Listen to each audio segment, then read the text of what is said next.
have to play your way out of being on Hard Knocks offseason. Learn Chinese, buddy. Konnichiwa. It's a me. Oh my God! Now they make the playoffs next year with Sanders as their quarterback. Steph Curry walked so Caitlin Clark could run. That cup should go back to Canada, where it belongs this next go-round. I have to suck on him a little bit first. All this all Where was Nick Foles on January 6th? Hey, everybody, what is going on? Happy Cinco de Mayo. It is Craft Brewed Sports Tuesday night. I'm Mike. No Greg today. You good there, Mook? Is it because I didn't change the overlay? No, it's because it's Cinco de Mayo, and of course that's when I was like, you know what? Tonight's the night for a Guinness. It's like I had Mexican. I'm pretty sure there's Mexican beer in there, but it's like, nah, we're gonna choose the Irish stout. Hold up. Drinking Guinness on Cinco de Mayo. You know what that means? Hey, I've seen white people before. You know what I'm saying? But you motherfucker, man, you white as mayonnaise, man. Might be the earliest we've pulled that one, Mook. highly likely. Yeah. How was your sports weekend, man? It was a great sports weekend, man. It was a 9-point weekend, almost 12. The Arsenal women fell a little short there to Lyon, but you know what? They put up a hell of a fight. They made it interesting. Just didn't quite have what it took at the end. But they're also run up against a juggernaut who hasn't lost in the women UCL finals or semifinals for like the last 8 years. So no, Gabe, I didn't win on the Derby because I was working all weekend as well. So I forgot to bet on the horses. But you know, the Pistons completed their comeback. FC Cincinnati, it was a match. That's what it was. It was a match. I mean, that was something else. Soccer happened. And then the Arsenal Gunners, man, came out guns a-blazing and potted 3 in the first half, which when it may come down to goal differential, that's big. So and to Jesse's point too, I'm doing a thing, Jesse. Because I was telling Mike pre-show, I'm like, look, Piston Series Game 6, guess who I bet on? The Magic. Game 7, guess who I bet on? The Magic. So we're going to just kind of keep going the Costanza route for this until it starts to, you know, backfire. Reverse jinxing your way to a UCL championship is what you're hoping for here. Thank you, Jesse. I'm wearing a nice kit. I also had a great weekend. Mm-hmm. I had, let's see, that was a 10-point weekend for me. My boys team had a win and a draw. So that was 4 points to stay in first place. FC Cincinnati got the big win. Tottenham, though, buddy, after West Ham loses, Tottenham gets 3 and gets out of relegation. I mean, yeah. Huge. In style, too, with those canary yellow kits. Those are pretty slick. I like those. I like those. Yeah, they're nice. I promise you guys we won't talk soccer all show without Scott here today, without Greg. Jesse, I would never. And as a rule, I typically don't get other grown men's names put on my jerseys. I'll put my own, or if you're really like elite status. Although now I think about it, I have a OG bootleg Michael Owen England jersey from like late 90s, early 2000s, but like I felt like that was just a great retro purchase. I've got the same type of rule, Mook. I don't put the name of anybody younger than me on my back. Like I refuse to put somebody who's younger than me as the name on the jersey. And then I got some Tottenham kits, and I was like, I got to get one that says Udagi. That's just such right. name. See, but I feel like that's different, right? That's just fire, right? You know, great name. And then Mickey Van de Ven wins the Europa for him, and with this kit is a Van de Ven kit. So I've broken the rule, but I will get back to it. It's also hard because again, sometimes that's your only choice is to get one that has a player's name on it. Like unless you're like paying big bucks for the real thing, which I mean, no, who does that? In esta economia? in the esta economia? Big Berg taught me that one. Huh? All right. Well, listen, we got an awesome show for you guys tonight. I regret to inform everybody we were hoping to open up the drunk line, but before the show, while Mookie was on work calls, I was trying to run the test and he couldn't hear from the phone line. So no drunk line until I can figure out what's going on with that. However, some good stuff that we're going to talk about. So hop in the chat and join in. The Big Ten is just raking in cash. There was a story that I found literally right before we went on air, Mook, about what the college football coaches recommend going forward for college football. So we're going to have to talk about that. We have an 80-year-old man who tried chicken wings for the first time. The Cubs have a disgusting tradition. Yes, that is the correct reaction. That's the same reaction I had when I read the story. And our ABS story of the week coming to us from college baseball. Plus, we've got a Sip Chug Drainpour on NHL concession items. LIV Golf is dead. And whatever you guys want to talk about. So we will see what we get to tonight. Before we do, though, let's talk about these beers that we are drinking tonight. As always, we rate them on our Dog Caesar scale. Dog or no dog? Mookie, you said you got Guinness. I mean, dog. Yeah. Like what else is there to say? Like this is the Dog from the Sandlot gang, where it's like legendary and everyone in the neighborhood knows about it, but deep down inside they're a sweetie. Like there's nothing to fear there, right? Like this is a beer everyone knows, everyone loves, and would like to snuggle up with. Just sometimes you get a little sloppy because of it, but that's okay. A little dog slapper's okay, right? Just have a little fun, just get a little wrestling, There's never a bad time for a Guinness. It's true. There really isn't, except on Cinco de Mayo. Probably a bad time on Cinco de Mayo. Yeah, I mean, just not. One could say, that it's maybe not the most sensitive, or maybe even race card. I don't know. Cultural appropriation, something. I don't know, but yeah, it's Guinness, man. What more do you got to say? Yeah, good stuff. Gabe said he's drinking a Trace Agave organic reposado tequila on the rocks. He said it's a Mexican pit bull. That seems borderline. Good. Borderline race card. Not quite, just borderline. Whitey said he's stealing from the office gavel banger stash. Free beer is always a dog. Whitey, are you at the office, or did you steal it, like stuff it in your backpack and bring it home? Because those are two very distinct differences there. If you're at the office, you're working late, totally fine to steal from the stash. If you're there and you just pop a couple in your backpack, also totally fine, just way cooler. Like that's a baller move. Whitey works at like a brewery or a bar. That makes a lot of sense. I was like, how you gonna be stealing beer from, like, what did he got in the filing cabinet? You guys got beer in your break room? He doesn't work at a brewery. Whitey's not at a brewery. He's at an office job, man. They just have in the break room some beers. They got beer in their office? It's a cool place, man. Dude, I used to have bourbon in my office, my old job. Oh my god. The best thing I used to have in my office was like sit there and drink bourbon. Well, but you were at home, so like no, this is my old job in the office. Oh, okay. Friday afternoons, it was Bourbon Fridays, and me and my coworker would just pour bourbons and finish answering emails. Whitey, I'm sorry, you are at the office. Not the cooler version of that then. That is the less cool version, but at least you get free beer. Bar said he's drinking a Cerveza de Oveja, 5.2% from Hardywood, Mexican lager. He says it's a pedo. I know what that word means. You know that one, Mook? Did Big Bird teach you that one? Pero?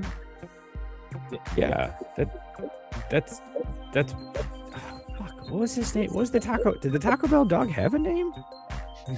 I don't think so. Do you know it was voiced by the guy from Reno 911? What? Yeah, dude from Reno 911 voiced the Taco Bell dog.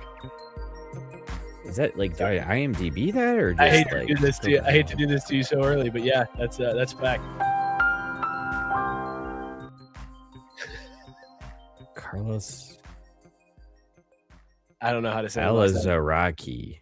Yeah, that's a Taco Bell dog from Reno Sweet. 911. Biscuit saying zero sugar Dr. Pepper cream soda, pretending it's a, I can't pronounce, I don't know what that is, a 43, but it's he says it's pretending. Good for you, man. No, Sarah, not Renta E Trace. I got it. That's why I was afraid to say it, because you sounded so white saying it that I was afraid to sound that white. Biscuit saying the wait a Taco Bell minute. dog name was Gidget. I don't know if that's correct. Yeah, it And doesn't feel our right. thing Gizmo. We've got Shit. conflicting reports now on the Taco Bell dog name. Yeah. I would- Also, do you notice that the comments after you show them, they gray out a Yeah, little bit? they So you gray know out. what you've already shown. Yeah, I like that. By the way, I went with some tequila as well. This is El Jimador. Wise.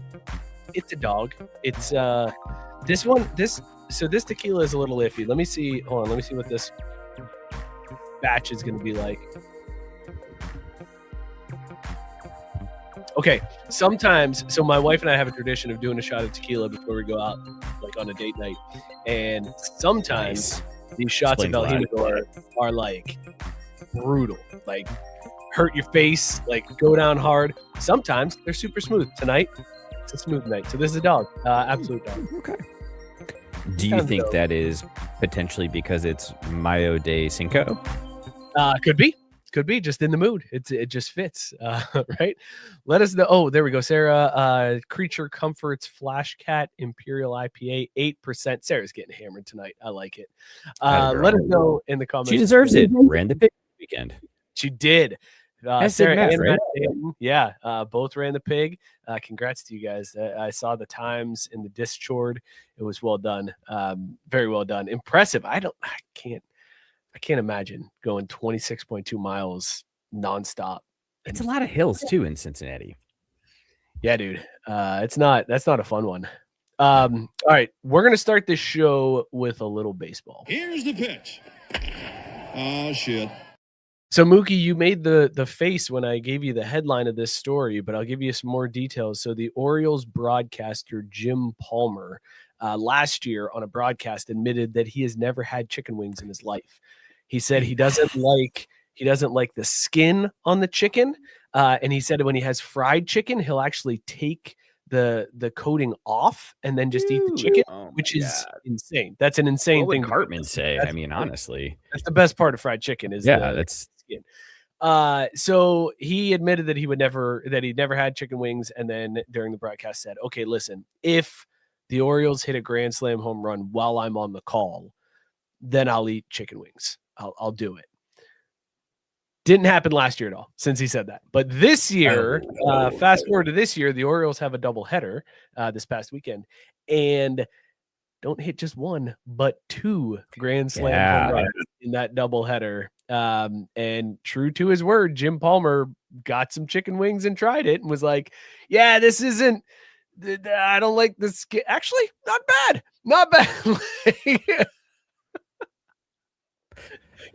to hear him go through like, "No, I don't like. Well, wait a second, hold on. Not bad. Not bad. maybe. Biscuit, that's your take. Palmer should be out of the Hall of Fame now. Who doesn't like the skin? That's it. That's your face, Mookie. Right. You have had a wide range of facial reactions to this story. No vocal reaction, facial reactions. What do you make of this? It's a little unbelievable. But you said he's 80, so like maybe that makes a little bit more sense because he's growing up in the 40s and stuff. Times were tough, maybe, because I just feel like at some point when you were younger, either A, you'd be forced to eat chicken because you're a kid and your parents like, eat this shit, I ain't making nothing else. Or B, you would have gotten peer pressured into at least trying to get in college where people like, you've never had a chicken wing? What's wrong with you? But I don't know, were wings as big back in the 60s? I guess I could see it. It's surprising. And look, Matt Barr coming in out of left field after Biscuit pointing out that Palmer is now out of the Hall of Fame because who doesn't like skin? I read that. Okay. Well, it wasn't grayed out, so how was I supposed to know, man? Like, what? Don't be coming at me for that shit. All right, fix your UX. Matt Barr saying wings are overrated. He'll die on this hill. Overrated or overrated? Yes. That's shocking, but I also like Gabe's question here. What is one food you've never had? Chicken feet. Well, yeah, I've never had chicken feet. Let's think more mainstream, because Okay. chicken wings are a rather mainstream food. I've never eaten, because there's a lot of things that you can say that are kind of disgusting. I've never had liver and onions. I've heard about it growing up, never had to eat that once in my life, right? But I'm trying to think of like a mainstream food that I've never had. I've had liver and onions. Whatever. Like, there's worse stuff in the world. It's just kind of like tongue. I feel like it reminds me of like, it was just, why eat this when there's other options, you know? Fair. Or I guess if you're poor, maybe, I don't know. Isn't that like where it came from, the Depression era? I believe so. Jesse said he's never had fried pickles. I've never had pickles. I don't like pickles. So, God, all right, I gotta tell you a story because I'm on the other side of the spectrum here, right? So I'm buckling for this one. Yeah. I've been known to possess a knack for finding free food amongst and around the spaces in which I frequent for employment, and I don't know how to explain it. I just seem to always know where the free lunches are, and sometimes, yeah, there's a little bit of awareness and observation that plays into that, but there's also a part of me that's like, look, you know, you go around the right places about 1:30. People had catered lunches in, like they're going to leave their leftovers there. So sure enough, I'm doing a flyby one of the break room areas, and I see a nice boxed up Panera lunch. And I was like, oh, score, like solid win here. Go to open it. It's just all the sides. Like, no, the sandwich is gone. Someone took the sandwich, left the box. And I was like, what the fuck? And I was like, wait a minute, is that a pickle? Oh, hell yeah. And I just snatched me a pickle and happily munched on that thing back to my desk. Because, dude, there ain't nothing better than a nice crisp pickle. Can't do them. I'll have a pickle like on a burger, on a sandwich, but I won't just on their own. My son will just eat. Okay. Oh yeah, dude, like the little gherkins. Hell no, I can't do it. I can't. Is it the flavor? Is it the crunch? Like, yes, all of it. All of it. That's unfortunate. Whitey said he's never had pork brains. I've never had that. I have had pig brains. Tastes like scrambled eggs. Gross. I wouldn't be able to get over that. Biscuit said he's never had coffee. Never had a cup of coffee. Side note, chicken feet are delicious.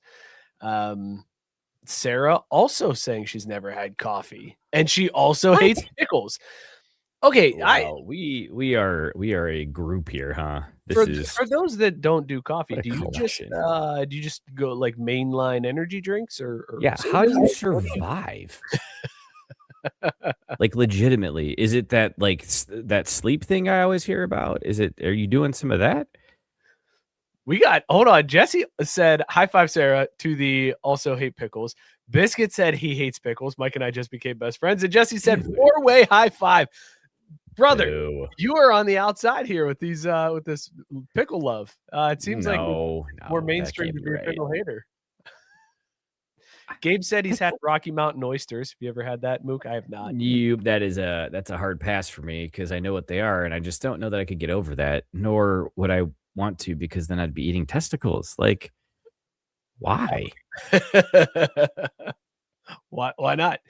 I think it's impressive though. Listen, here's what other options in the world. Like this Jim Palmer story. I think it's impressive to go 80 years without ever stumbling upon. You're in the sports world, right? Like, I get he's older, but like even as an announcer, you're going city to city, you're going out with people. You've never once at a bar and like, I'll give one of these a try.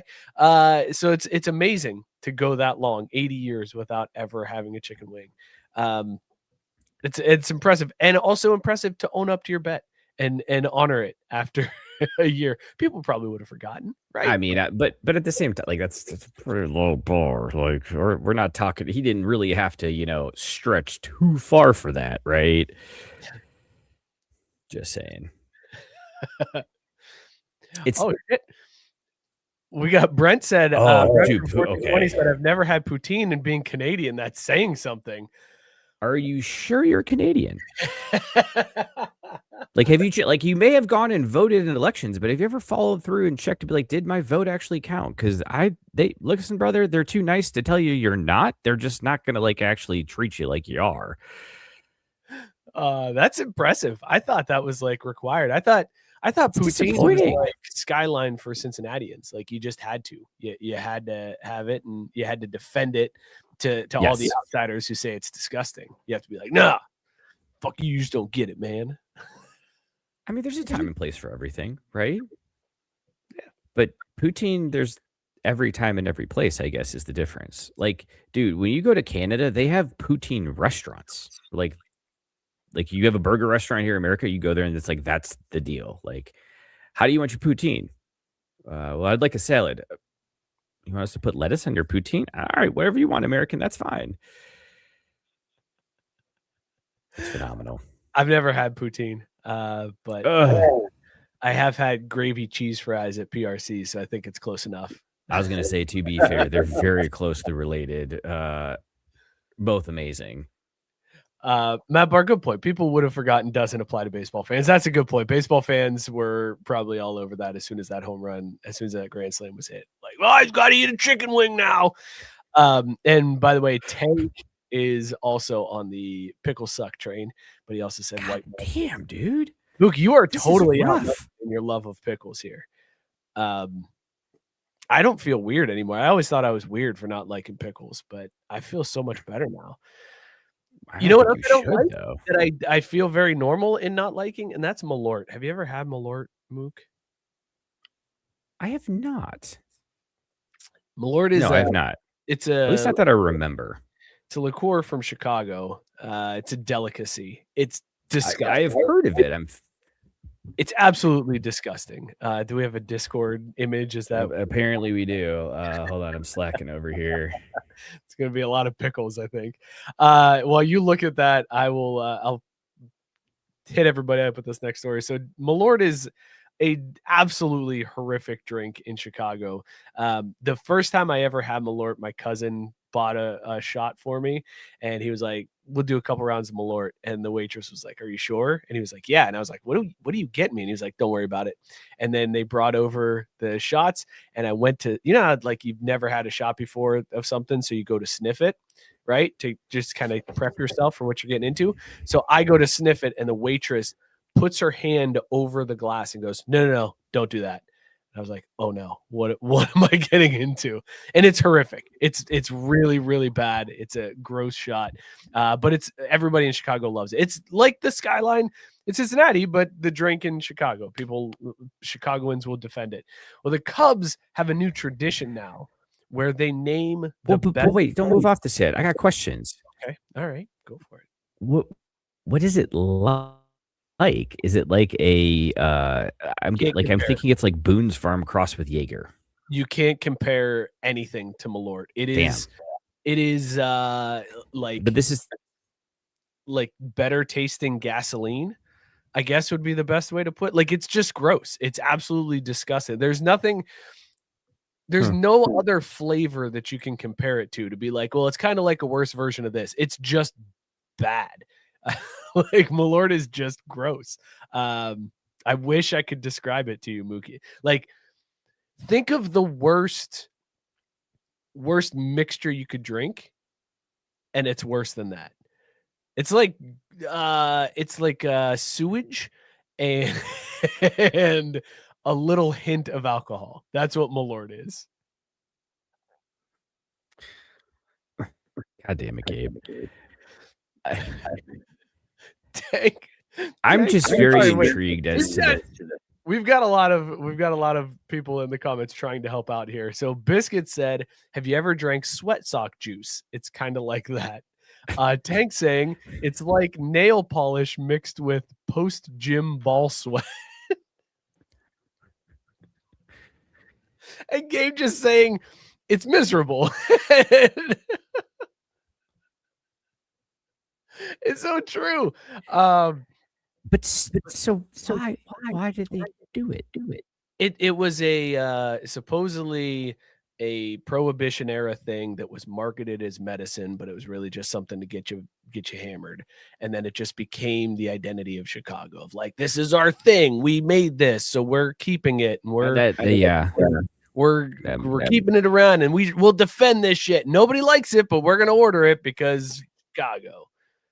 Yeah, and I think Barr put it exactly right. I have yet to have Malört, but I want to. It's going to be like Habusaki, just something you have to do. Because I feel the same way. I'm like, this sounds disgusting with what you're describing, but then why do I want to try it so bad?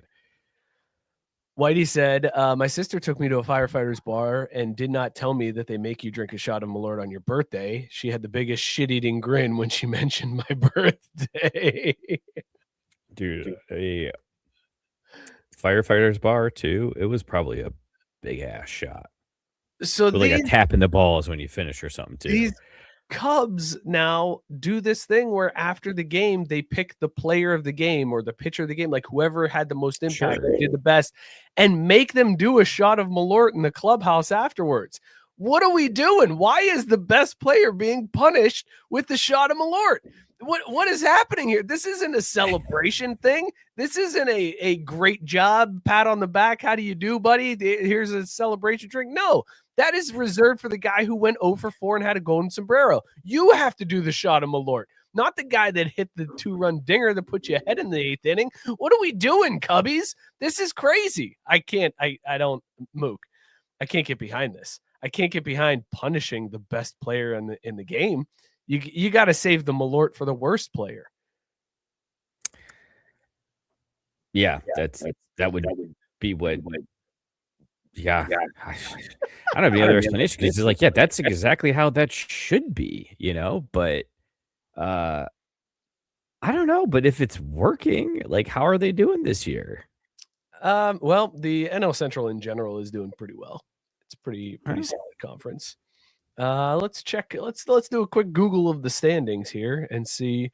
The Cubs are in first place in the Central, 23-12.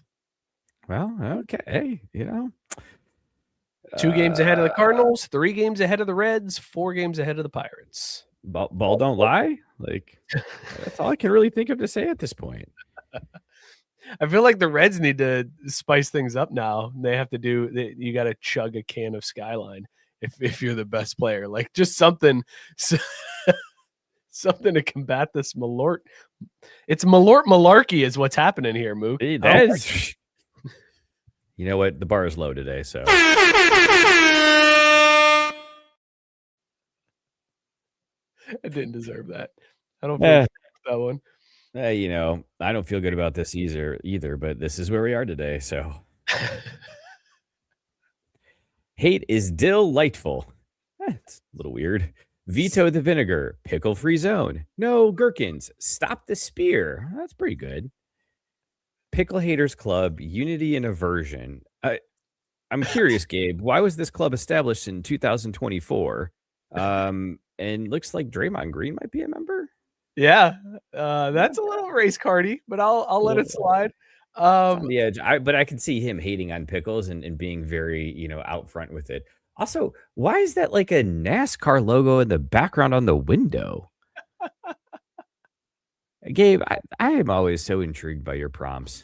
I like the sign on the wall that says "Down with Dill." That's a good one. Yeah. Also, what are we taking tips for or donations for? I need an anti-Pickle Alliance hoodie now. I think we're gonna have to make that happen. Yeah. On the Crawford Sports. Put that in the shop. An anti-Pickle Alliance shirt, or just the straight "I hate pickles." I think that's solid. You just said Pickle Haters Club. It's a way to save your tokens, right? so therefore, it has its location. So that's why. So therefore, NASCAR. Okay, gotcha. I thought. Who else hates pickles besides NASCAR drivers and fans? Jesse said AOC looks like a member too. We got Draymond Green and AOC. Yep. There's some prestigious members there. Whitey, great point. I specifically hate fast food pickles. They're just slimy toenails. You can't say what you want, Mook, about your precious pickles, but you cannot defend a McDonald's hamburger pickle. Yeah, I mean, look, there's no defense of that. What do you want me to say? Just admit that you were wrong. Pickles can be gross. Look, I'm not saying that they can't be gross, but like even some of the grossest beer is gross, right? Oh, okay, Gabe with a good question. Picklebacks though, Mike? I will respond to that the same way I have responded to everybody who said I should have a pickleback. Nope, I drink my whiskey straight. I don't need anything else. No chaser, nothing. Just give me the whiskey, and I'm gonna drink the whiskey. I don't need a pickleback. Oh, aren't we cool? No, I'm just need a pickleback. Might have a problem. My favorite chaser, though, if we're talking chasers, I won't do a pickleback, but my favorite chaser is to turn it into a breakfast shot and do orange juice. Like, bro. Isn't it whiskey, orange juice, and a little bit Irish cream? I don't think it's Irish cream. No. It's been a while since I've had a breakfast shot now. Now I gotta look up there is a third. God damn, we're old, man. There's a third thing in there. Schnapps, isn't it? That's what it. Yeah, you're right. Yeah, whiskey, butterscotch schnapps, and then chaser of orange juice. I don't remember the last time I've had a breakfast shot. It's been That's a problem. Sounds like something we should rectify this week. Whitey said, I miss breakfast shots. We may have to bring out some breakfast shots to the golf outing, Mook. Yeah, that. Oh, God. So, about that golf outing. Oh, no. Kind of been talking to my family about going, and Jenna was like, yeah, like, we should totally play. Like, we'll get a foursome and whatever. And it's like, all right, cool. Yeah, let's do it. We asked the brother-in-law, asked the father-in-law, and brother-in-law has to work. So I was like, oh, shit, we don't have a foursome. All right, well, I guess we'll figure it out. Week or two goes by. We start talking about the show. I was like, oh, yeah, sweet, man. Like, we'll play together as a foursome. And I told Jenna about it, and she's like, oh, so you just completely forgot about me, huh? Yeah. Mm-hmm. All right. We will be looking for a fourth.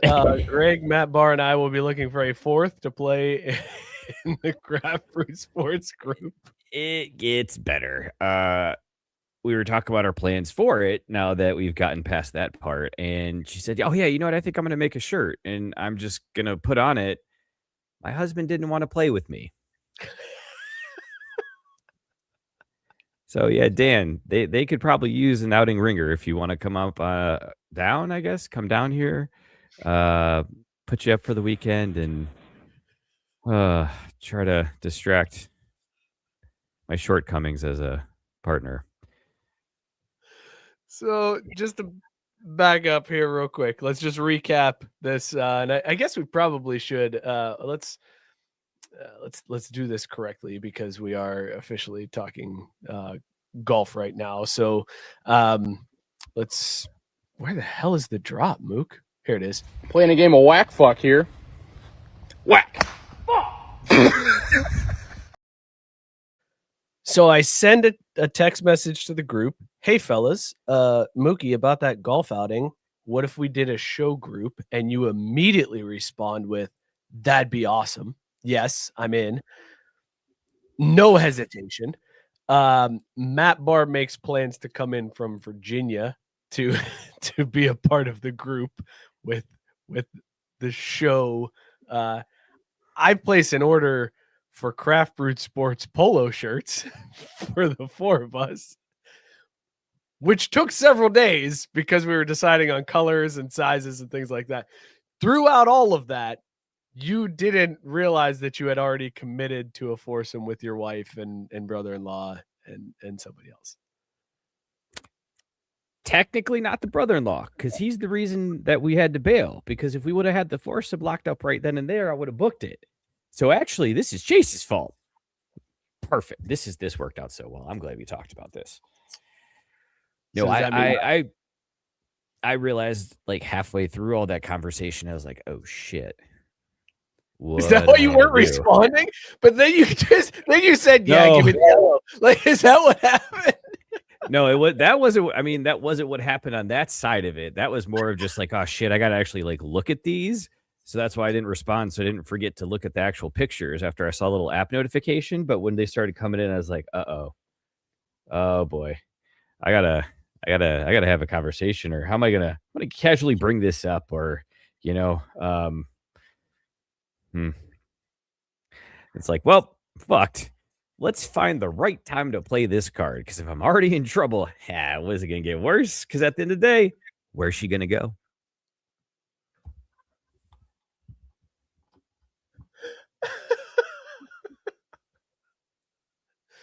All right. Well, yep. We'll be looking for a fourth. So, Merg, you want to come? I might be looking for a divorce attorney. So if you got any referrals who will work on, I don't know, for like barter, because she's going to take everything. Go back to baseball for one more story. Here's the pitch. Oh, shit. It's your ABS story of the week, Mook. And you would think this would be the Reds challenging a pitch in the 9th inning and having the call overturned and awarding free pizza to everybody in the stadium. Tyler Stevenson, that's my catcher. That's my hero. But no, here's your ABS story of the week. The SEC has asked the NCAA and now has permission to use ABS in their SEC championship tournament at the end of the season. So ABS is officially in college baseball at the end of the season. That's bananas, Mook. That's banana. Because here's what we're going to get to. The SEC is going to adopt it. And they're going to, they're doing this as a trial run. And next season, I guarantee they're going to have ABS. Does the technology exist for all of the conferences? Or is this just going to be something that happens in the SEC? Like, clearly it's going to be conference by conference. Are we going to get a scenario where it's like the FA Cup where there is no VAR up until a certain point because they're in a stadium that doesn't even support VAR? Like, is that what's going to happen with ABS in college baseball? Like, I feel like we've got to go all in or no. It can't be some conferences have it, some don't. It's got to be an all or nothing thing, right? You can't just say, okay, the SEC has ABS, maybe the Big Ten. Maybe the ACC. They're pretty big baseball. I mean, how much does it actually cost to add it in a stadium? Because they have like challenges in college now, don't they? I don't know. I don't know if there's challenges. I couldn't tell you. And again, I don't know if that something that's only in some stadium. Because look, I've watched some college baseball on the ESPN Plus on the Ocho there. Some of those views are really shitty. Some of them, it's like I'm watching it. It's true, yeah. Right. Some of them, it looks like it's public access broadcast that's going on. So I don't know. What to think. Like who has the technology, who doesn't, and is that what's happening? I could see it working where they do what is it? Not Omaha, but like the super regionals and stuff. Like, I could see them starting it at the super regional level and then going, okay, from here on out, ABS will be active. But then that would give the teams that might have it in the regular season a strategic advantage because they know how to use it. Well, those are the teams with money, so who cares about the poor people anyways, right? Isn't that kind of how college athletics works? Like, fuck the poors. We're just going to, SEC, Big Ten, take all the money and like, if we want you, we'll take you, but otherwise... I mean, that's fair. That's a fair point. But I feel like if we're instituting a rule like this, it needs to be an all or nothing. Like, can you imagine like a scenario where they're like, hey, in the SEC, this is pass interference, but in the Big Ten, that's not pass interference. Like, that's the same thing that we're looking at here by the ability to have ABS in the SEC and nowhere else. Like, that's kind of a ridiculous standard to set. No? I mean, there's a lot of college baseball teams too. It's not quite like basketball, but there's a lot of them. I mean, what happened to our friends who lost like the 100 games? I mean, would they have to have ABS? Shit, they probably don't even have abs. They probably don't have an anti-lock brake system, let alone a 6-pack and then automated balls and strikes. You know what? That Jewish school, the Jewish school that lost 140 some games in a row. Yeah, but I wasn't going to say it because I was going to get it wrong, and that'd be like a situation. So, we're just going to steer clear of that one. Speaking of which, did you see the Israeli and Palestinian ministers at the FIFA congregation in Vancouver last week? Woo, boy, that should get frosty. I did not see that. Good times. Oh, yeah. Mm-hmm. It was like the most contentious, polite interaction I've ever seen. They like refused to shake hands. It was like they were the only two people in the world practicing social distancing and staying 6 feet away from each other. And then like afterwards, each of them held like their own little press conference outside of the main gala, like ballroom gathering area. It was, I mean, honestly, it almost felt like a bit of a boxing thing as I was reading about it after the fact. And of course, Infantino, the president, FIFA president, is like, oh, everyone's here. We love each other. Here, come together, guys. Come together. Shake hands. And they're like, fuck you. Our people are killing each other. Eat a fucking dick. And he's like, this is what football's all about. Bring people together for the kids. Yeah. Yeah. For the kids. And the Iranians like the kids that they're bombing of ours, like those kids for playing football. And it was just like, oh,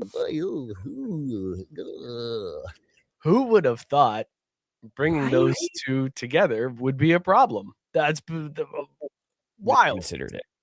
Wild. Never even considered it. But you know what else I haven't considered, Mike? Does a straw have one hole or two? Oh, great question from Sarah in the Discord earlier.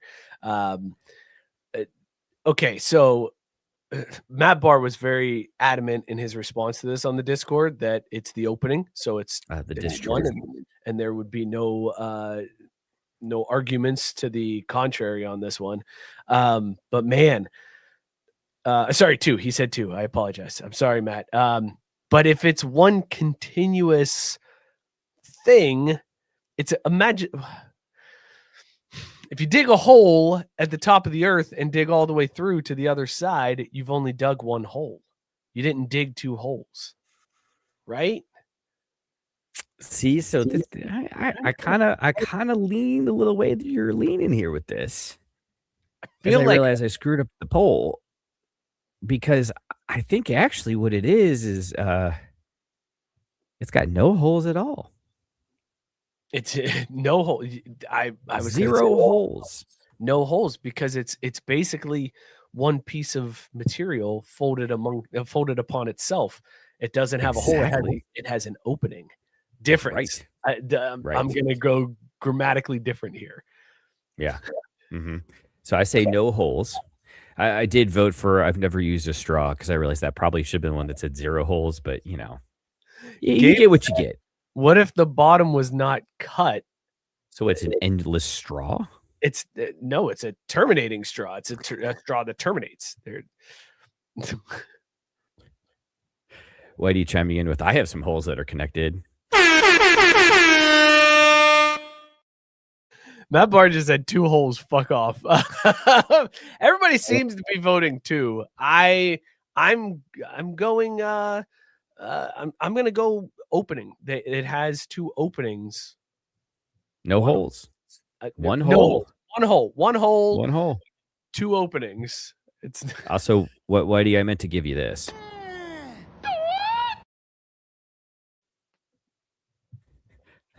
Felt more appropriate for the comment. So effectively, then that would be like, what is that? Like 17% says one hole, 17% says 0 holes, and then I don't know. My Sabre math says 66%. Oh fuck it. Who cares? Okay, Gabe says if you hole punch a straw, it's 2 holes. Okay, so this is essentially where I'm confused. Okay, if you take a hole punch and you hole punch a piece of paper, right? That's 1 hole. The paper's just very thick. Let's say it's cardboard and you hole punch it. It's thicker now. There's still just 1 hole, but you've got more material in between the top and the bottom of the singular hole. A straw is just a stretched out version of that. 1 hole. Or 0 holes because it's a flat piece that's been rounded upon itself and there are no holes, there are just openings. Those are the only 2 possible answers. I can't say 2 holes. I can't do it. Sorry, I can't co-sign the 2 hole theory. It's 1 hole with 2 openings, says Biscuit. I feel like it's either 2 holes or no holes. No, it's either 1 hole or no holes. How do you have 1 hole? I just explained 1 it hole. to you. There would be when you dig a hole, it has a bottom. A straw doesn't have a bottom. It goes all the so way there's through. no holes. That's why I say it's either 1 hole or no holes. It's either no hole because it goes all the way through, or it's 1 hole because it's if you hit the paper, if you hit the hole puncher on a piece of paper, that's 1 hole. Now just make that a very thick paper, you hit the hole puncher, it's still one hole. It just goes all the way through. No. Yes. I don't know. It's either 1 or it's 0. It can't be 2. I'm sorry. Okay, hold on. Sorry. Sorry. The portable tunnel. Holy shit, bro.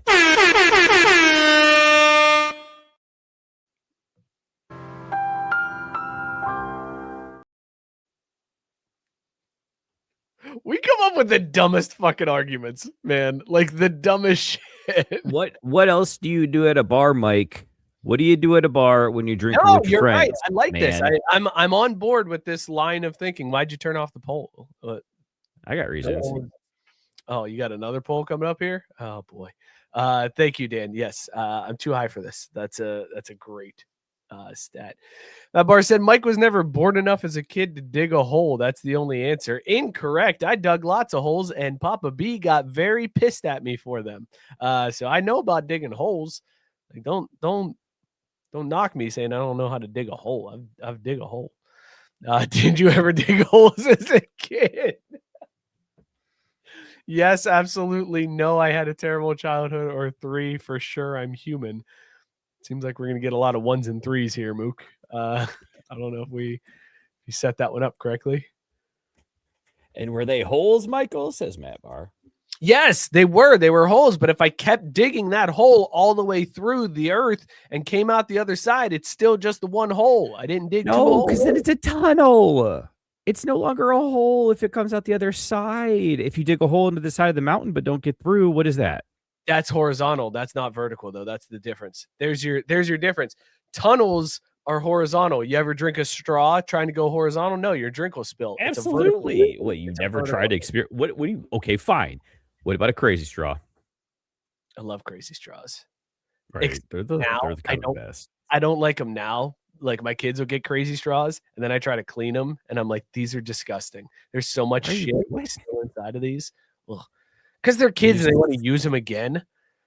Well, then you tell me you either clean them or I'm throwing them out. But you can't get the water out of there, so then there's always water stuck in there, and it's disgusting. Disgusting. Straight in the bin. But yeah, I've dug a hole as a kid. I dug holes.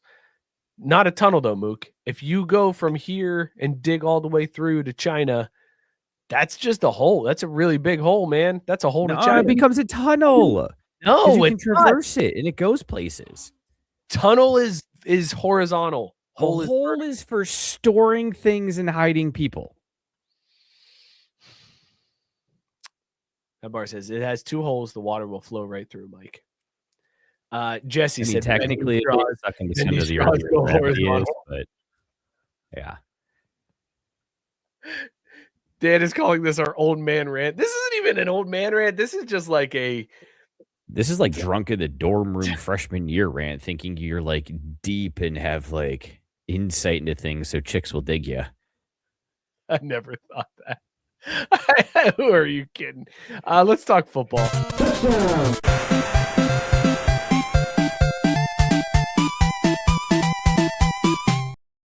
Mook, the Big Ten just released their numbers from the 2024-2025 fiscal year. Can I have you guess as to how much money they dispersed out to their conference teams? 1.2 billion. Close. Price is Right rules, you're pretty close. It's 1.37 billion. $1.37 billion that the Big Ten said, here's this is for you to share. Now, they do have agreements in place on how that gets distributed and how that gets divvied up. The schools that have been there longer get a bigger share. The newer schools don't get a full cut of the revenue sharing until 2030. So like Washington, UCLA, they are getting a smaller cut. And then based on performance, so like Ohio State and Penn State, because they made the playoffs in 2024, 2025, they get a bigger share. So Ohio State got $91.57 million from this payout. Penn State, they were a semifinalist in football that year, losing to Notre Dame. They got an $88.92 million payout. And then other school members received between $76 and $79.87 million. So Oregon received $48 million, Washington $46 million. I never want to hear schools cry poor ever again. Ever again. Oh, we can't afford to pay these guys. We need boosters to pay this NIL money because we don't have the money to pay these players. Fuck you forever and always. $94 million just from the 2024-2025 season, Mook. Just from that season. That's what Ohio State got paid out. Fuck you, man. Fuck you. I can't wait to hear how much that SIG brought to Bloomington. Because if what would you say it was 80 million for Penn State to lose? Penn State got 88 million for making the lose semifinals. Now, there's other things. Losers, right? Like their performance in other sports also probably factors into this because it's the whole fiscal year. It's not just college football. It's all of the Big Ten. Like their wrestling, all those rights for right. I mean, the Penn State wrestling program is really solid, so they probably had some deep national title runs in Penn State wrestling that year. All I'm saying is that this isn't just football. Football obviously carries the bulk of it, but this is all sports. But still, $88 million for coming in fourth. Ohio State got 94 million, 91 million for winning it all. That's bananas. We were over here all excited that Notre Dame was just taking that college football playoff money and got 20 million all to themselves. That's chump change, dude. Chump change. I mean, yeah, Matt, I'm going to scream about losers because Penn State are losers. I mean, honestly, like, who really wants to see anything good happen to that school? Never forget. That's fair. That's very fair. Look, this is what it is, though, man. Like, I'm not surprised. This is the day and age we live in. And look, someone's got to support the floundering music department. So at least there's upside there, right? I just can't believe, Mook, that we're gonna sit here and have these coaches will come out and like beg fans to send in money to support NIL to get players. Like there are coaches that are literally out here being like, guys, we need money. There are coaches who are making up fake donors to squeeze money out of their alumni and not even alumni networks. Like it's appalling, but at the same time, like, who's surprised? It's the underbelly of society, man. Like, I can't get behind this notion that schools cannot afford to pay the players their money when you are telling me the Big Ten as a conference shared $1.37 billion in revenue. That's so much fucking money, man. That's so much money. Like $1 billion. Like, people don't realize how much $1 billion is. Do you realize how much $1 billion is, Mook? I mean, it's like 1 followed by 9 zeros, right? Can I give you the analogy I gave my kids for how big $1 billion is? Is this when you're teaching about buying Roblox? No, but this is the analogy. This was when I was teaching them to eat the rich. This is how I described how much $1 billion is. All right. 1 bite at a time with ketchup. If you were to count to 1 million every second, you just counted 1, 2, 3, and you did that every second for 1 million seconds, it would take you about a week to get to 1 million. If you count every second 1, 2, 3, all the way to 1 billion, it would take you 32 years. That's how fucking much $1 billion is. The Big Ten had over that. They had 1.37 of that and just divvied it up, and the schools are like, oh, I can't afford to give this kid $4 million in NIL money. What do we go? Look at my pockets are inside out. Where would I even get it from? This is fucking bananas to me, man. Bananas. I hate. Matt Barr said it earlier. This is why college football sucks. Buddy, as the biggest college football fan, I agree. This is so awful and so disgusting. I hate it so much. Tank saying some dads build Pinewood Derby cars with their kids. Mike and the boys are going to make a guillotine by 2030. And still make Pinewood Derby cars, though. They did a pretty good job last year, I believe, right? I mean, so, you got to start I somewhere. built the car backwards. I never told you that. The kit. That's like an escalator can never be broken because then it just stares. Yeah. So the kit is like a box, a little block of wood, and it's got two little slits cut in the bottom where you put the screws in, like you nail the wheels in, right? Like they've got it pre-sunk in, right? Well, one of the little slits on the bottom is like really close, and then one has a little bit of a gap between it. So it's not like evenly spaced. There's like one that's like close to the front and then one that's like really far to the back. And I was not paying attention, and I cut the car, and then I went, uh-oh, that's backwards. That's not good. Even Dev knows you're a noob there, Mikey boy. I'm not a noob. That's the shitty thing, Dev. I have made so many Pinewood Derby cars. This is just where you're like, I don't want to fucking do this. I don't want to do this goddamn Pinewood Derby car. I don't need to fight. We're never going to win. I'm so sick of this. There's a goddamn engineer that I'm going up against. I'm not going to win the Pinewood Derby. So what the fuck am I doing? I'm wasting my time. I don't have the right tools for it. I got to use handsaw instead of a fucking jigsaw. Like I don't have the proper tools to handle a Pinewood Derby car. It's all manual labor, and I hate it. My forearms burn. I can't stand it. I'm the one doing all the work because my son's too young to actually sand this thing or use an actual saw. So I have to do it. So I'm just out there like, God, fucking give me the bourbon and give me this fucking block of wood. Son of a bitch, piece of shit. God, Pinewood Derby, son of a bitch. And then I got done. I was like, that's backwards. Fuck. We're going to lose. We lost. Look, I'm just going to ask the question, man, because as an up-and-coming dad, I need to know these things. But did you maybe miss a learning opportunity to teach your kid about splinters? Oh, Gabe. Gabe, that was harsh. The other guy got a degree. That's why. No, because I got plenty of splinters, so I was able to tell the kid, see, this is what happens when you do manual. No, make him do it. I tried. I'm like, here, buddy. Let me show you. Saw this. Go ahead and saw this. And he was like, this is hard. I'm going to go play. Tell me when it's done. Then I'd be like, great. Looks like you're racing a block. Have fun. Friend's going to make fun of you. Totally fucked up this year. Haven't been able to recapture the glory of that second place finish the first time we did it. But you are right, Tank. We are going to build a guillotine because their eyes were opened. Biscuit going where I was already trying to go in my head. He goes, put extra weight in the kids' socks and shoes to make the front heavier. That way, when they check the car is still regulation. Then you slide in last second. See, that's the other thing I was going to ask you is Mr. Like, hey, what'd you swing in here?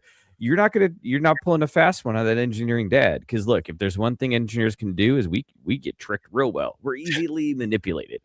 Give us a list with numbers on them and an order, and we'll follow that shit straight out the door and into the street. Like, we'll end up playing up in traffic while you're playing on the winner's podium. Isn't that Soapbox Derby? That's Soapbox Derby with the cars you actually ride in.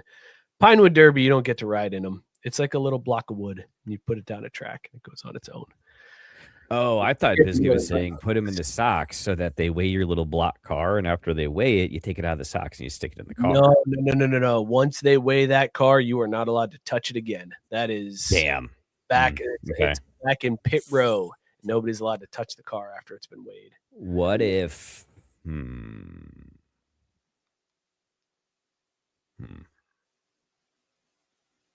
Well, mass can neither be created nor destroyed. Could it be teleported? Like, you can like wireless charge stuff. Could you wireless like put a little extra weight in the front of the car? Moving on. You actually you fell into a trap. You don't want the weight in the front of the car. You want it in the back of the car, because when it's uphill, more weight at the back is where you want. Right, more potential energy. Yeah, energy. Yeah, you just fucked up, Mook. There you go. You fucked up your kid's Pinewood Derby car, and now he's crying. How's it feel? Feels pretty shitty, doesn't it? Well, no, because I'd be like, well, you should have made it if you wanted it You done loaded differently. up the weights in the front. Yeah, yes. Don't tell me to fold the clothes if you don't like how I put them away. Easy solution to that problem. Luke, what image are you looking to pull up here? I don't. There's been an image oh God, yeah, this is from like so long ago. Not even worth it. Do better, Gabe. The AI definition comparison table of holes and pits and all right. More college football news, Mook. The American Football Coaches Association voted last week on their recommendations. Now they have no affiliation with the NCAA or the college football playoff, but they're a bunch of coaches. So they're like, we feel like we should have some input. So here's our recommendations to the NCAA and the college football playoff. And they came up with 3 recommendations that they think should happen. This just happened. This just came out shortly before the show came on air. Number 1, expand the playoffs to, quote, the maximum number of participants, which they believe is 24. They want a 24-team playoff. They say they should discontinue conference championship games, preserve the Army-Navy games exclusive time window, but hold other games on that day, and end the playoff by the second week of January. That's what the coaches have come out and said that we should do for college football. 2014 playoff seems stupid. Seems absolutely stupid. But it's happening. I'm okay with it if we're getting rid of conference championships. Then I'm fine with it, because then just let the top 2 from each conference get in, and that's okay, fine. You're in as part of this 2014 playoff. Okay, I guess. I mean, just 10 conferences, except it's happening. The conference championship games is interesting to me, but it also kind of feels like it just makes sense. What do they really do other than be a play-in game? You would have to get rid of those if you want 24 teams. Right. You can't have a season last that long. So you have to get rid of the conference championships. Jesse's saying 24 teams means there's 10 coaches keeping their jobs. That shouldn't. Also true. Accurate. Also true. Accurate. Biscuit saying with 24 teams, you get 1.7 billion instead of 1.3. And that is accurate. There it is. Both of those things are very true. Jesse, 24 teams code for super conference. Is that where we're looking at here, Mook? Are the coaches signaling that they want super conferences? Because I feel like some of them were upset with the expansion we've already had. Like you got coaches that are pissed off that they have to travel from California to the Midwest multiple times throughout the season, especially in other sports. Like, did Mick Cronin bitch more than anybody else about having to travel to the Big Ten country during the basketball season? Like, we think about it from the football standpoint, but all other sports have to make those trips. So I don't know about super conference. I feel like coaches don't want super conferences. The conferences do, but I don't even know if the teams want it, because that's that 1.37 billion is now divvied up among 24 teams instead of 18. I know, but like, think about all that money the Sun Belt's getting that the SEC could have. Like, yeah, but that doesn't mean there's not more of the pie to grab. How much is the Sun Belt getting that the SEC needs? More than zero. I mean, like, any is worth it. Like, let's be honest here. These money grubbers are going to take whatever they can. So what? The super mega conference, we're thinking like Big Ten, SEC absorb 30 teams each in the top 12. Like, it'd have to be 24 teams each. It'd have to be Big Ten and SEC have 24 teams each. That's got to be super cool. You can't go any more than that, right?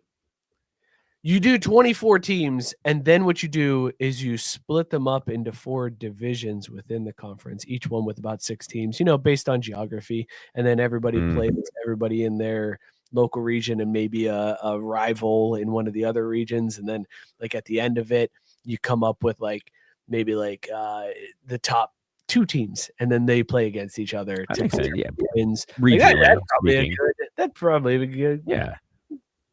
Decent. Well, And you could almost break it down by like time zone or like you said, geography. So like the Midwest would make sense as one area. You got the Eastern Seaboard is another one. Out there on the Atlantic. Like the Atlantic coast would be. Yeah. Probably one on the Pacific side as well, because that's a big divide, a big gap. You probably find like 12 teams out on the Pacific side of things. Oh, yeah, probably. I mean, you'd think. I mean, even if you want to go into the mountain region, but you could also say, hey, I've got the Pacific group and the mountain group, out there out the west. I mean, I think there's the southeast portion of the country has a lot of teams that you could probably group together. Just around the Gulf, right there, the Gulf of America. That would just make logical sense, right? We should probably get into this. I like this. Jesse's saying 12. Come on, Mike. It's like 5. And Jesse with the correct point. The coaches want the super conferences because ESPN is going to throw 4 Brinks trucks at them, and it puts them outside the purview of the NCAA. I think the second part is more important than the first because ESPN is going to throw Brinks trucks at whatever the college football playoff is throwing at them. Like they're going to it doesn't matter whether it's 4, 12, 24. It doesn't matter. ESPN is going to throw money at it. But putting them outside of the purview of the NCAA, that could be enticing for some of these coaches and schools. Like to finally break free and just be like, we're going to do what we want. We got our own rules. Like it don't matter. But you know what's going to happen, Mook? I've been thinking about this a little bit because I thought the same thing. Like we're getting to the point where college football is going to break away from the NCAA. There's so many lawsuits. Right. When that happens, are the colleges just going to be like, no NIL money? You can't get it. Like are they just going to be like, nah, new organization. Sorry, we don't qualify under the nonprofit stuff that the NCAA did. So fuck you. You can't get NIL money. These are your rules. These are the rules that we have in place employed by us. Wouldn't that mean they would have to collectively bargain then? Like, I think they're going to do whatever they can do to avoid having a union on the other side of their big money grab here. I just hit the microphone with my tequila. It's a good show, right? I would see that. I think it's just going to be this long, slow burn of a ruse, like you alluded to, where it's just gonna end up exactly where we started, except for everything has different names. Right. It won't be the NCAA anymore. It'll be the Collegiate Athletic Association nationally. It's gonna be the Collegiate Football Association because that's all of this stuff. So they're just going to straight up break away entirely from all the other sports. I shouldn't say football. I should say football and basketball because those are the only sports this focus is on. This is the only sports that this is beneficial to, these super conferences. Every other sport suffers when it comes to super conferences and expansion and things like that. You got a fucking men's golf match between UCLA and Rutgers. How does that travel make sense? You're losing money on that every single time it happens. You're banking on the fact that your football team and your basketball team is going to carry the load for you. Like it's just football and basketball that this is in reference to. And maybe in some conferences, baseball, maybe. Yeah. So that's what I'm saying though, is if they do this, then all the other sports probably go belly up. Like that network.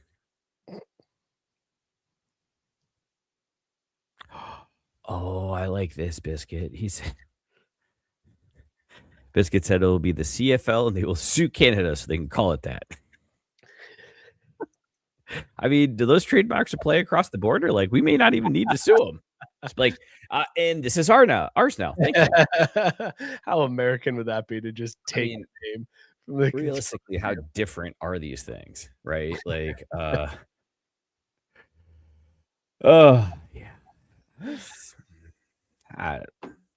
Here's the thing, man. I'm over it. Just do what you're going to do for this year. Let's fucking go on to the season. You know, it's going to change. We're going to have 24 teams at some point. We're going to end up with something that looks like super conferences, which I got to be honest, I don't know how that's different than what we have today. Because isn't the Big Ten already like 24 teams? 18. I mean, how many? 18. I mean, shit, for Christ, like, how much bigger do you have to be considered a super conference? I Like mean, for the 6 love more. of God. Probably like 6 more. I would love to get the Big Ten commissioner. I'd love to like run into him in a hallway or something at a conference or a gala and corner him and just go, name all 18 teams. Go. Give me all 18 teams in your conference. Name them right now. If I did that, who would he forget? He's probably forgetting Rutgers. Nah, because we always give Rutgers shit. Fair. Who would be left off of that list? Northwestern. Northwestern. No, no. I feel like Northwestern is. They had the big scandal recently. They got Pat. That's true. Pat Yeah. Fitzgerald. Okay. So it can't be Northwestern. I got another one then. Minnesota. Because Minnesota. they're basically Wisconsin. That's a good one. Yeah. Minnesota's I would forget. Bar pointing out Nebraska. Yeah, that's a good. Everyone always forgets about Nebraska. They're always talking about Nebraska, but never giving Nebraska any love. All right, let's flip it. Let's go the other way. According to the SEC commissioner, have him name all the teams. If it wasn't for last year, I would say Vanderbilt, but I feel like now Chuck Lee's got them in position. Yeah. So Vandy is gonna get mentioned. I think Dan. Dan's saying Illinois. That's a good one. Although I bet they were relevant this year in basketball. Arkansas, I think they'll be remembered because Bobby Patino. I was gonna say Missouri. Yeah, I guess that could work. You know what? Maybe it's a team like Oklahoma where they're like, oh, I forgot they joined us. Yeah.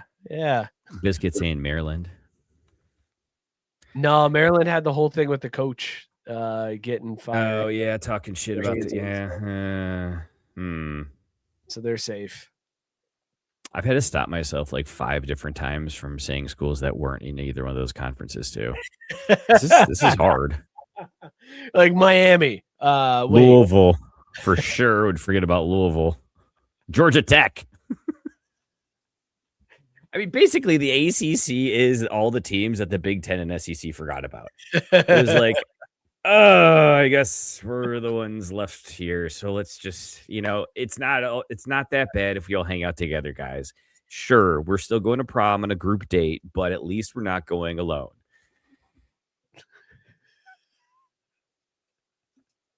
That seems like it hit close to home, man. Did you go on a group date for prom? No, I think I always had a date. Sure about that? Nah, not so much anymore.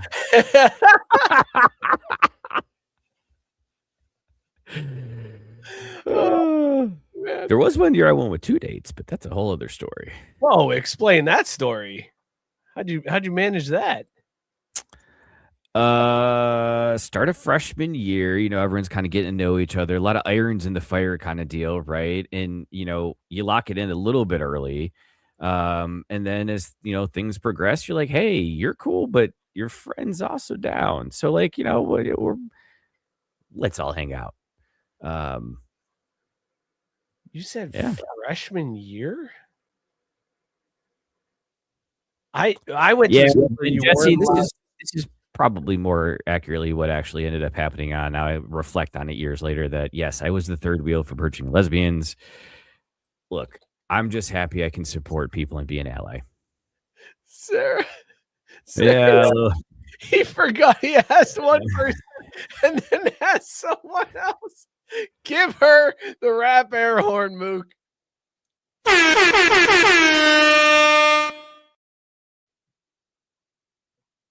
The cover's off. Yeah, I don't mean to be rude, but there's such a thing as a safety school for a reason, That's so good. We weren't allowed to go to prom as freshmen unless you were going with a senior or junior. Only seniors or juniors were allowed at prom. Oh shit! Yeah. This was the homecoming or whatever, the fall one. Ow, homecoming. That shit, it don't even count. It even Here's how bullshit homecoming is. I was on homecoming court my senior year. All right, so homecoming is bullshit. Homecoming is a bullshit dance. Prom is the dance. That's the one that they make movies about. They don't make movies about homecoming dance. They make movies about losing your virginity at prom. They don't make about I hope she asked me to homecoming. Like, no. Well, I'm just saying, look, if you get out of the way at homecoming, there's less pressure on prom nights. Maybe you last more than 3 seconds. Look, it's how some of us like to do things. Jesse's saying everyone on campus had to go to prom. How does that work exactly? Is this like a boarding school situation? Oscar Biscuit saying, can I say I love Tequila Mike? I would love to see Tequila Mike and Prison Mike together. That'd be a fun time. Tequila Mike feels really good right about now. I feel great. I feel so good, Mook, that we should I know Greg's not here and it feels really kind of dirty to do this, but let's talk hockey. But hey, as they say in hockey, let's do that hockey. The playoffs in full swing, man. Connor McDavid eliminated. Not surprised, right? You go back to back Stanley Cups. You go to the Stanley Cup back-to-back times, like the team's beat down. That's not surprising to get eliminated in the first round. It was surprising that McDavid did nothing in that series. Nothing. It's probably still reeling from that Olympics loss is really what it is. Butthole's still a little sore.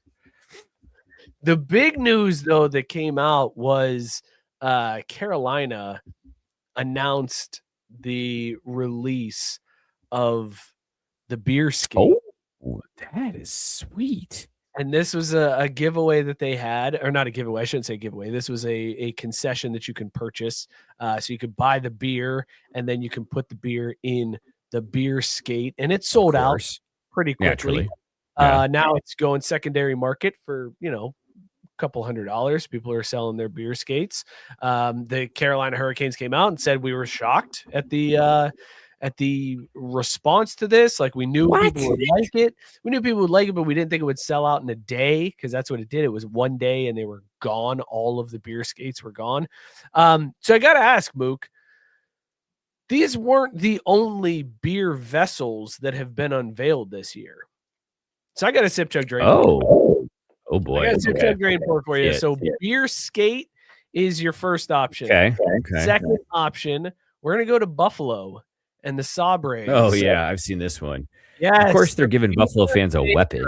The Great beer idea. Sabre in Buffalo, it's a sword filled with Labatt Blue specifically, not just any beer.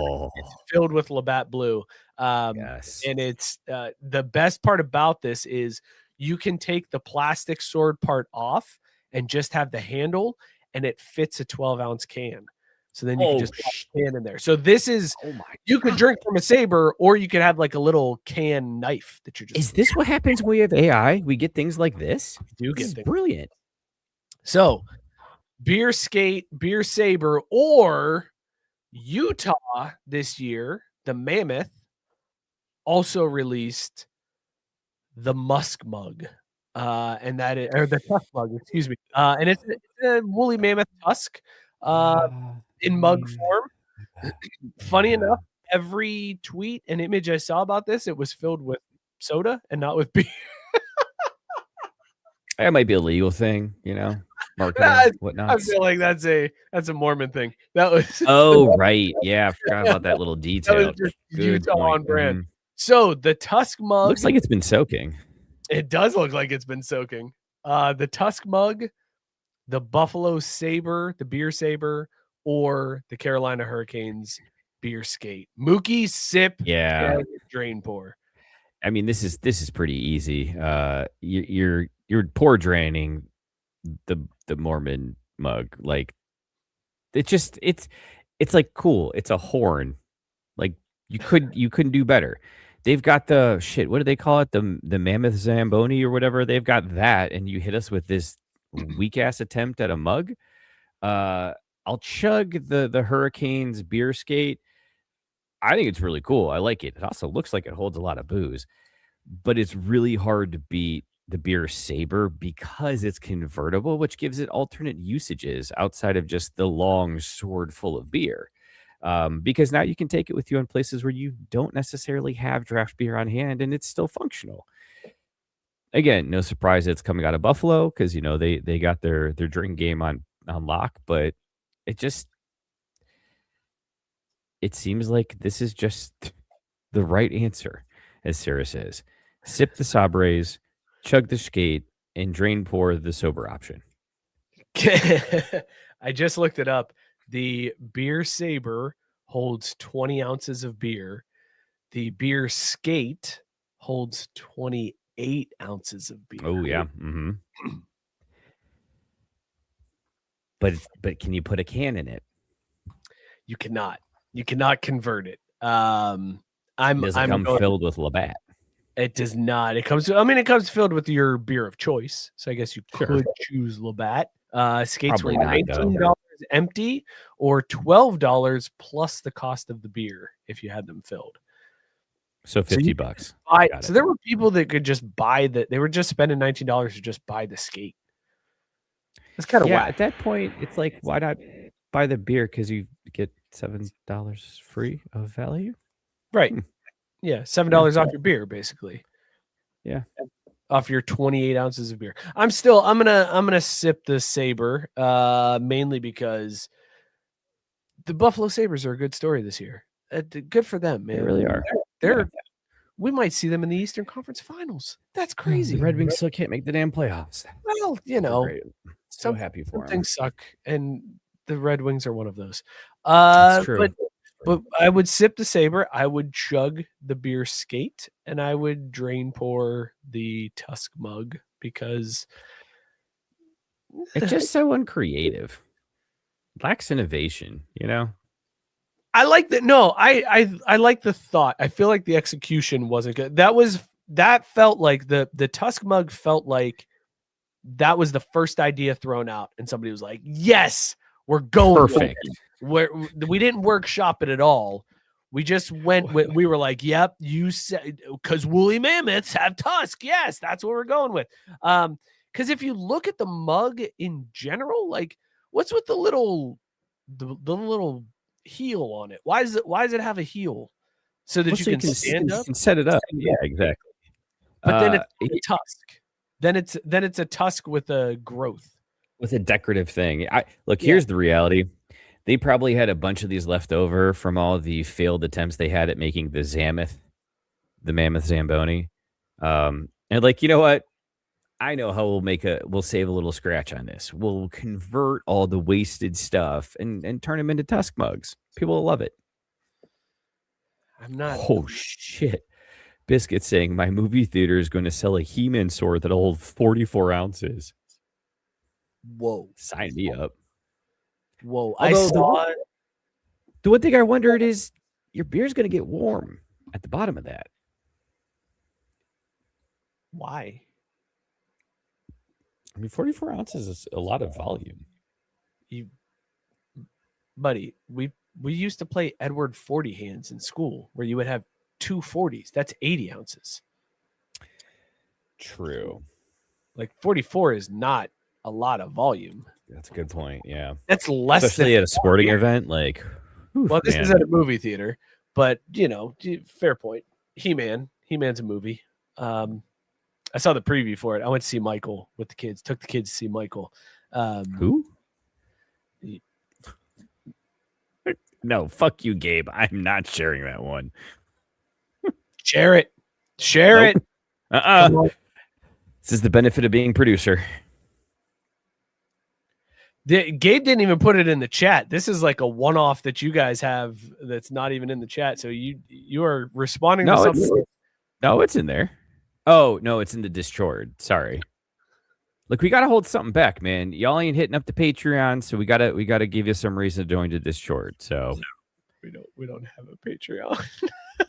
I know, but what if we did? We could make tens of dollars. Right? Think about how much we could sell Chase's picks for. It's a good point. We actually could probably make some money. I saw the preview for He-Man though. That's I'm really upset that I don't have my He-Man Castle Grayskull toy from the 80s still that used to be at my parents' house. That's long gone because that could probably fetch a decent penny right about now. That movie coming up. Skeletor though doesn't. It's not the same. Yeah, it's a little different. It is a little different. But I feel like it's different enough while still staying true to the original. You know what I mean? At least visually. Like I didn't pay attention to the whole whatever plot line or whatnot in the trailer because that's asking a lot. But it looks recognizable, which I think is all you can ask of these things. But it doesn't look like they try to go spot on take for take with it, which I think sometimes can almost be worse off.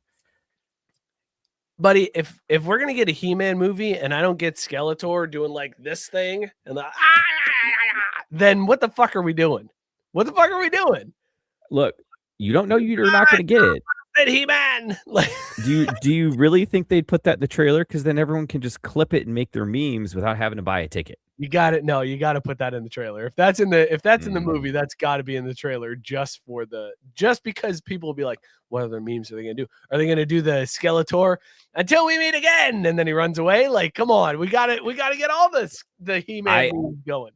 I'm really hoping it's one of those things. What do they call it at the end where you like after the credits roll and everything and they have a little like Easter egg, like 10-second clip? I hope it's one of those where they play it like way after everything where it's like, you sat through it all. So I'm going to give you the Skeletor.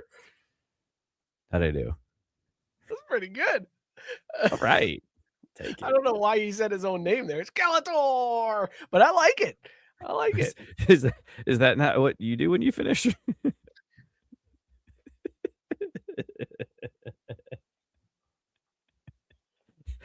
Sure.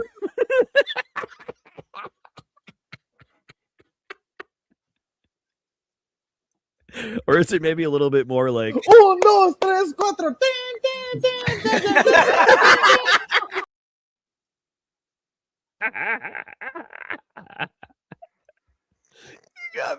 You got me yelling out my college nickname. Right. But I finished. I mean, sure.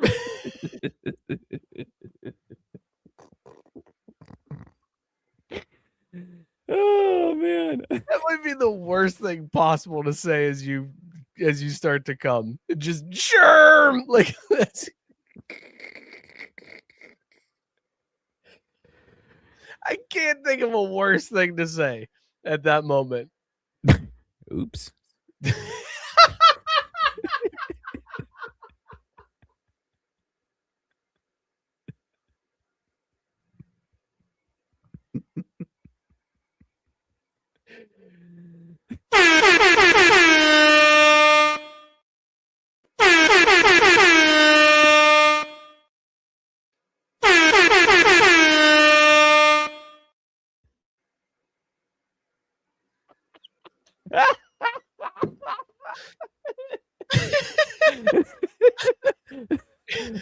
Is that a worse thing to say her sister's name? Why is that? I think yelling your mom's name might be worse. And then Jesse and Whitey I simultaneously said her brother's name.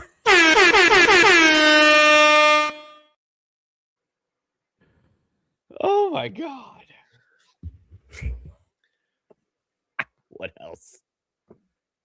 Bet Greg's really upset he's not here tonight. And we didn't even talk about Taco Bell. I guess we did talk about the Taco Bell dog at the jump, but damn.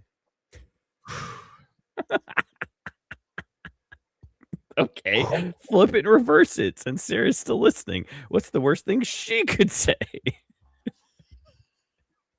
Besides the obvious ones we've already checked off the list. Like, yeah, her dad's name. Now we're getting a little American Beauty here, and it's worst thing she could say at that moment of, oh, okay, that's got to be the worst. That's got to hurt the ego. Oh, God damn it.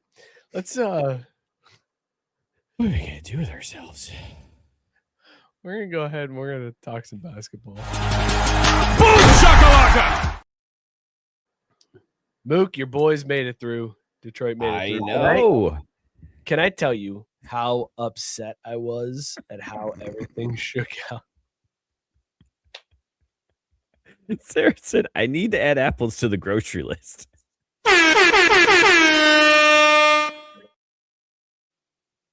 It's so benign, yet also important that you would stop and think about it, and it would just absolutely, totally ruin the moment. But then I'd be like, damn, thanks for looking out, babe. Look at you multitasking. Oh, man. Mook, I had the following parlay. Lakers to advance, Spurs to advance, Timberwolves to advance, Cavs to advance, Pistons to advance, Celtics to advance, plus 627. The fucking Celtics. The fucking Celtics. Yeah. Should have cashed out. Unbelievable. Miller for three. Oh, he backed it in. We're going to overtime. I don't know which one is which here, but I'm going to try one of these. Bro, that's cool. Put up 50. I have J&J putting up fucking 60 each. I want to rock with my guys. I got an AK and a fucking AR, and I'm ready to go crazy because the Celtics are going all the way. Oh, my guy. Oh, I love They him aren't. so much. Tatum hurt in game 7. The Celtics absolutely collapsed, blow a 3-1 lead to the Sixers. Yeah. That was one of the ones when I was building out that parlay. I was like, well, this one's going to hit. Like, they're up 3-1. This one's golden. The Pistons were my stretch because they were down 1 at the time. Like, that was the one where I was like, I think the Pistons could come back. I can't believe the Celtics choked that away, man. That's unbelievable. It really is shocking. I mean, yeah, Tatum got hurt, but he got hurt. Like, he put in 25 minutes in game 7, I thought, right? Like, it wasn't like he got hurt in the first 5 or anything like Halliburton last year, you know? And, absolutely brutal. How are we feeling about these playoffs, Mook? Because the Nuggets are out, which is a shot. Like, Joker is the guy. Like, is this just OKC's for the taking? Are they just going to march through? Are we going to see OKC just walk through to the title? I think to the finals, probably. Who's going to stop them in the East? I think. Yeah. Yeah, exactly. The East is playing. Shit. The East is playing for a second. The East is hoping OKC gets upset, especially now that Denver's out. The East is like, please, somebody upset OKC so that we have a shot at this. Because I feel like if it's OKC, they're winning it. And that's what I understand is I feel like leading up to all of this, there was such a, like, oh my God, the West is so tough and so deep. But going into the Final Four of the West, I'm like, yeah, it's OKC and everybody else. Like, I don't know what happened. In the Spurs, you got to give the Spurs some love there. Wemby is a freak. He is, but like, again, they're young, and OKC just went through all of this, so they've got that like experience to lean on and bank on. But if you look at the East, okay, looking at the East though. Jesse saying SGA and Brunson are going to foul out each other's teams with baiting. It'll just be 1-on-1 in game 7. It is hard to watch OKC and Brunson specifically for the Knicks, how they play the game. But if you look at the East, Mook, the Sixers and the Knicks, habitual choke artists. The Cavs and the Pistons, what have they done lately? Unreliable, like who you hanging your hat on? And I was listening to the 4-letter last week, and they're like, you got to have a big 3 these days still to win. Like, you still need a third. And I'm like, okay, so who are these teams second even? You know, like, all right, great. You got Jalen Brunson and what? Cat is your second option you're going to rely on for 24 a game in the playoffs? I don't know about that. Cade Cunningham's looks great tonight, but at the same time, like, you know, it was a little unnervy there with the Magic. We're like, yeah, okay, dude had a collapsed lung. Could totally see how this might be, you know, tough for him in these high leverage minutes. It's wild. collapsed lung. That's Yeah, wild. low key, just a little collapse lung, no big deal, it'll be fine. You've got Joel Embiid somehow carrying the Sixers on his broken ass back. Like he almost went down with a gut punch the other night, like an abdominal bruise almost ruled him out. Did you see he said that was a cheap shot? He's like, that was a cheap shot because of the appendectomy. That was a cheap shot. Probably, but like at the same time, you surprised. Like it's basketball, man. Like that's gonna happen. I laughed at that series because you had Jaylen Brown going on like Twitch or whatever after the game, be like, the refs have an agenda against us. I know they do. It's like, buddy, you blew a 3-1 lead. You can't, Dog, right? Like don't like. Oh my lord, my man. Like ain't no one buying what you're selling. Nobody. I am interested to see how the rest of these playoffs shake out, but I think it comes out of the West. Because I fully believe, I know the Spurs are down 1-0 right now to Minnesota, but I really believe the West is going to come down to the Spurs versus OKC. And the East, probably the Knicks versus the Pistons. And then a coin flip in the West for who wins. Like that, and they're going to win. Yeah. I don't see anybody in the East stopping them. Paul George is still playing in Philly? Paul George is still playing? Paul George, yeah, dude. You didn't remember that story? Paul George tested positive for PEDs. And Right. when they like came to him about it, he pulled the mental health card, and it was like, oh shit, we can't. That's the ace in the hole.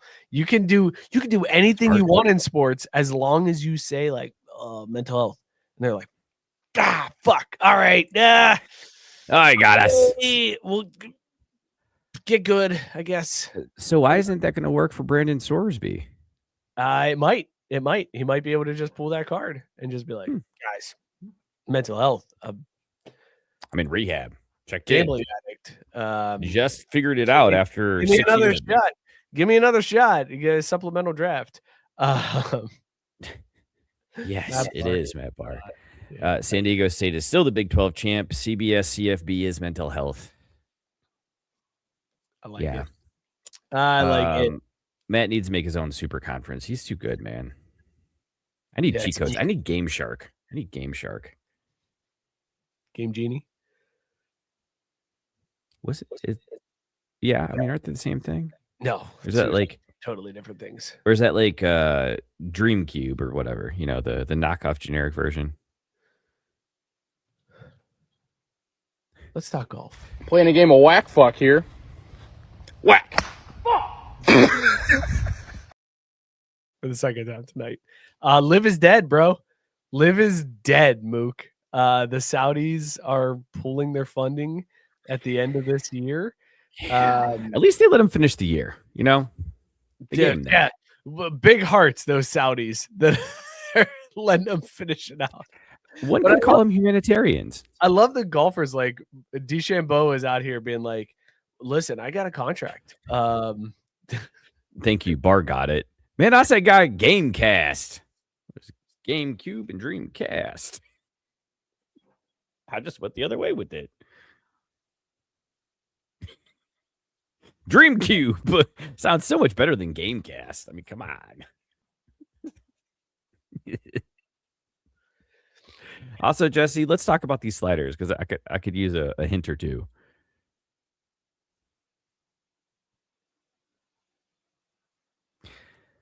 So is this the last we see of Phil Mickelson? God, one can only hope because then one could say at least something good came out of all of this. Mike's not having it.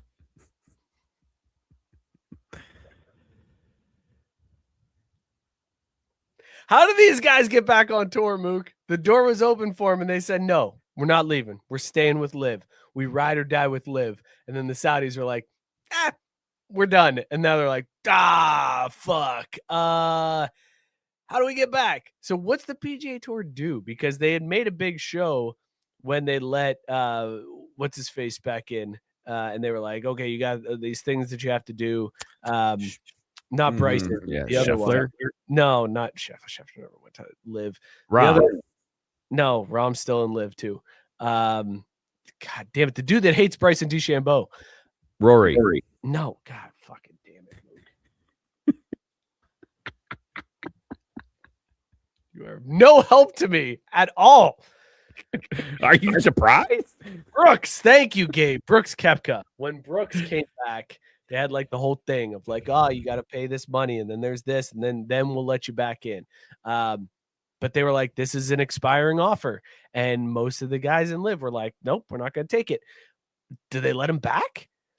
And I guess the question is there going to be a tiered rating system to this? Because you got guys like Bryson DeChambeau who are obviously going to sell tickets on tour and people are going to come see. That's a guy you want back on tour. But then you got guys like Jason Kokrak. Who gives a fuck about Jason Kokrak? Like, is he ever going to get back on tour? There's 4 routes. There's 4 routes to get back on tour the way I see it. Maybe 3.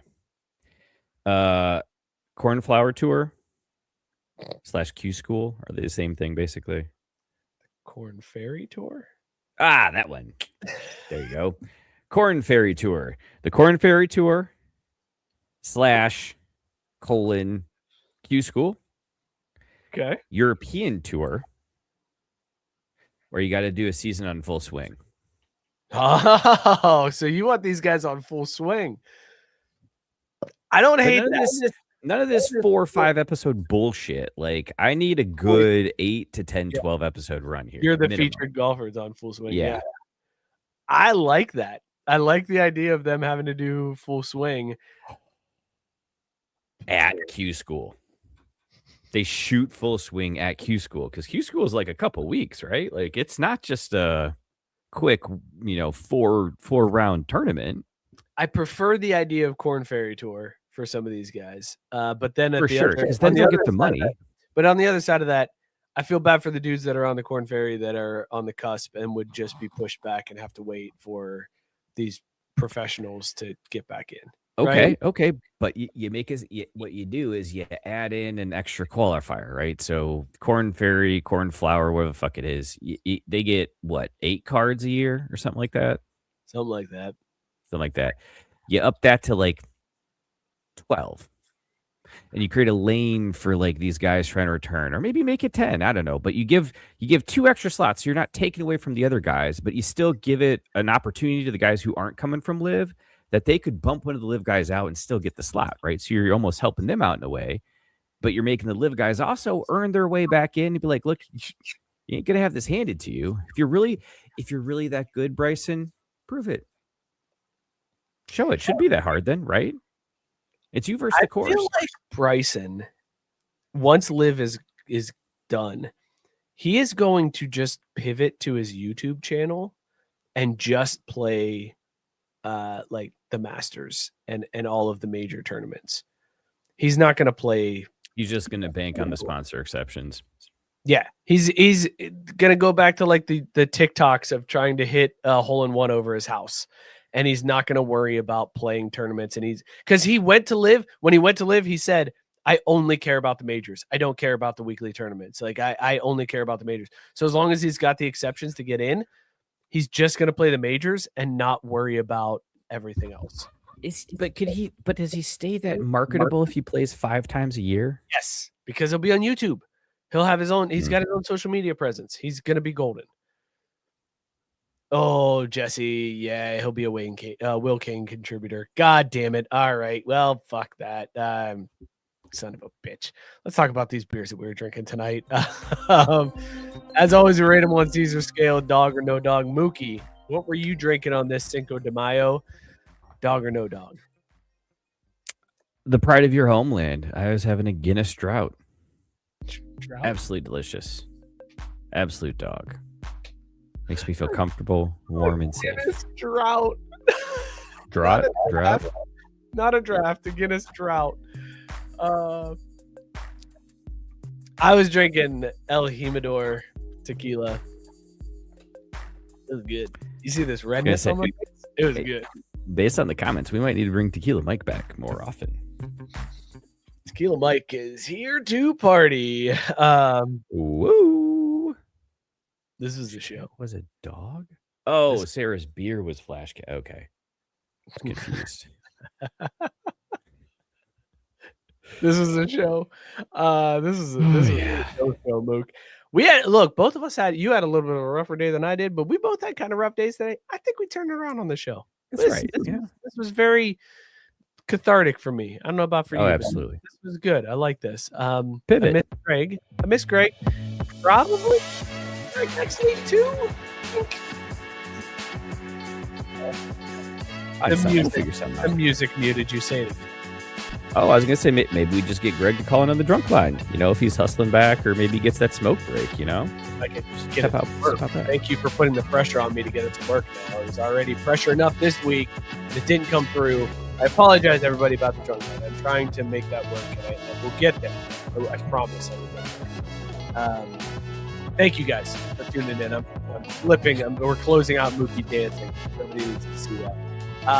Be sure to subscribe to the YouTube channel. Thank you all for tuning in, for commenting, for keeping the show flowing. I love you. Thank you so much. Be sure to follow us at Craft Beast Sports on all the socials, Instagram, TikTok, Twitter. We're on Blue Sky. You can join the Facebook group if you want, but all the cool people are in the Discord. The link's down below, so click that link.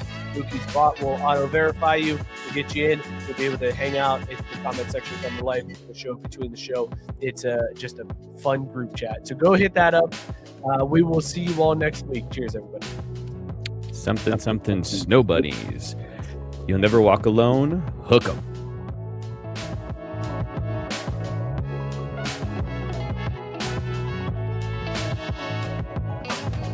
Don't worry about the no's. You only worry about the yeses. The no's determine your future, not the yeses will come.